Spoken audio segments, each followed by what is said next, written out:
Stroud Valleys Scouting and Community Centre is located just a few minutes walk east of the town centre and is extensively used by the local community. 1, 2, 3.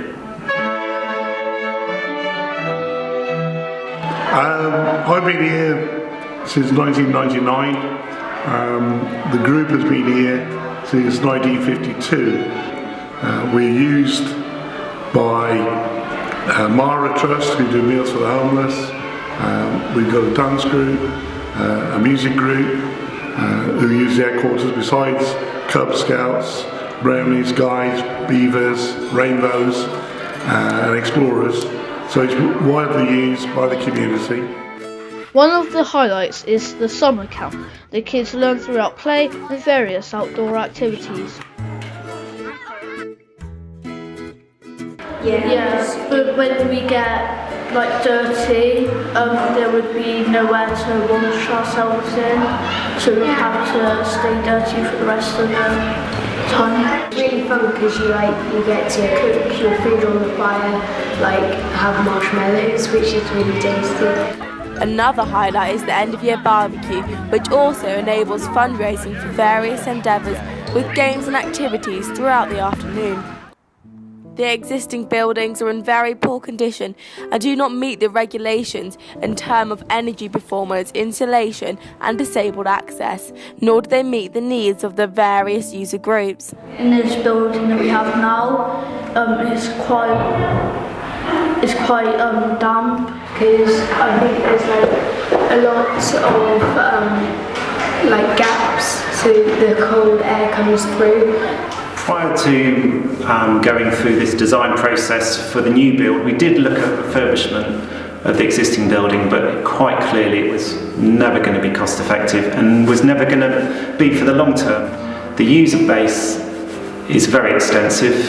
We've got people in here most days of the week and evenings as well, and to give those users a building that's safe, that's healthy into the future, we felt the only way was to actually look at building a new centre, and then we can widen our basage and actually satisfy more of the demand that we currently have, which we can't do in this building at present.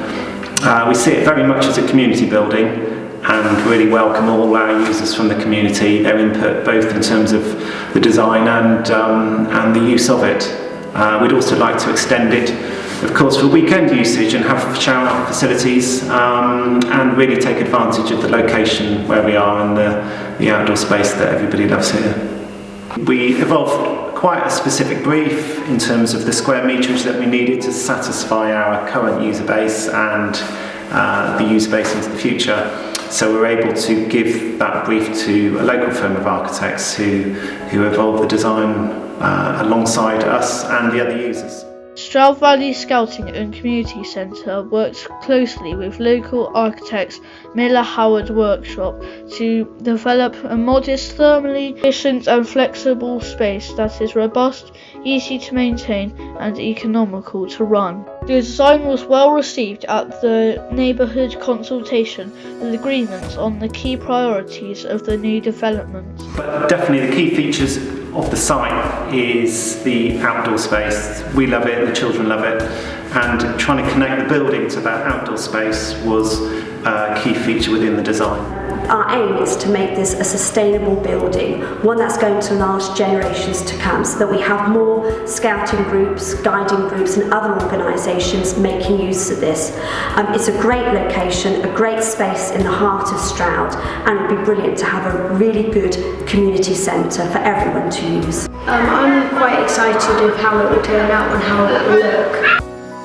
Having now got planning permission for our new build, we need to raise quite a considerable amount of money to fund a really good building. It's probably going to be something in the order of between £500,000 and £750,000. In terms of our fundraising so far, we've already got money from the likes of the Big Lottery Fund, Persimmon Homes, Waitrose, WH Smith, and also a lot of our groups have also been fundraising as well, and we've had people do sponsored events and other activities to help raise money. At the moment we've got a small pot of fund to help support getting money from larger organisations. In order to make this venture a reality, our aim is to get local businesses to fund small parts of this project. So for example, an organisation might fund the kitchen or the shower block, or maybe a main hall, for example. That makes it an easier thing to fund and an opportunity for someone to support us. We've already got a number of people supporting us already with individual donations and events and activities that have happened, as well as some businesses also supporting our activity. In order to make the fundraising venture a reality, we need help and support from individuals and local businesses. So if you think you can help us, whether it's to make a donation or whether you've got advice, guidance or expertise that you could provide to us, then please do get in contact. We would be delighted to hear from you.